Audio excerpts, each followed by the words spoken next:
After the Beatles broke up, they became much less accessible to the press and didn't grant many interviews.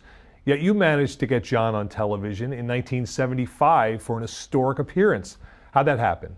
I had some help from the sales department at the radio station, WFIL Radio, and then I got on the phone myself and I talked John into coming down. He had troubles with the Immigration Service, which is a major part of this book, this battle to get him out of the country. And it was, at the time, it was a secret campaign of surveillance. Now we know a lot more about it. And I told him that we were doing a helping hand marathon at the radio station and at the television station where I worked, Channel 6 in Philadelphia at the time. And I said, come on down. And he said, I'm going to do it. And I was so stunned to greet him at 30th Street Station, the main train station in Philadelphia, walking off an Amtrak train with a little overnight, like a gym bag with him. And he was saying goodbye to everybody, and he came out, he gave me a big hug, and I took him around town, talked about me being more popular than he was and all that business, and because I was getting very well known in Philadelphia at the time. I took him to Liberty Bell, I took him to the banks of the Schuylkill River, and then we entered the building that houses WPBI TV and at the time WFIL Radio, and he did hours and hours from Friday through Sunday on the air at this marathon. And then on Friday night, an amazing thing happened, as you're going to see right now in this video provided by Damon Sinclair, who used to be an editor there and is now a very well-known film producer. He had a handheld camera and he took pictures. John comes into the studio and the weatherman was off that night, and John said, can I do the weather? And there you see it. We can listen for a few seconds of John Lennon doing the weather. We are about here. I had a stop to Scranton when I was 16, but Scott secured it. This is meant to be green, and this is the northwest wind, but if you do that, it falls off. For Action News, I'm Larry King. Thanks for being with us. Now, it wasn't a great weather forecast. In fact, I think we brought in somebody to do the weather after he was finished. I don't remember.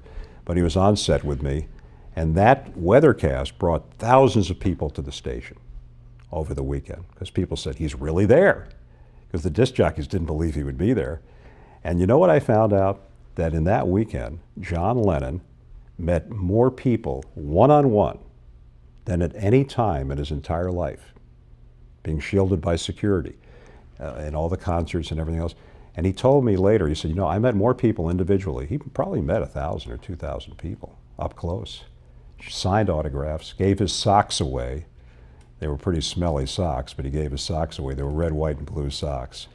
Auctioned them off, gave pictures away, just had this great interaction with people.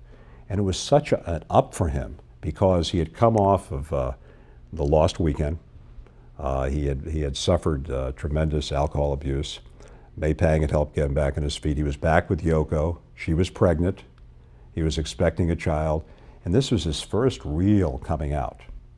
And it was just such a wonderful thing to see him enjoy that and to see the people enjoy it. There's so many teenagers that I interviewed who are now 40 or 50-somethings who have great memories of that weekend. Was that the last time you saw John Lennon, Larry? No, I saw him briefly in New York when I worked there as an anchorman. And I talked on the phone with him. He got very angry at me. I had made a career decision to come back to Philadelphia after spending a year and a half at ABC. And he called me up and we had another one of those airplane type arguments. How could you possibly leave the greatest city in the world for Philadelphia? And I said, well, I love Philadelphia. And that's where I want, you know, that's where we want our children to grow up. And so he gave me hell. And then I talked to him a couple of months before he died. I can't imagine what it must have been like for you as a news anchor to report live on TV the shooting of John Lennon.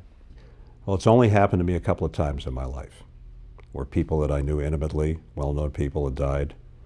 And it was probably one of the hardest things I've ever had to do, because all the memories were flooding back. And also I had a lot of rage that night. I went on, I guess, about 10 to 12 with the bulletin.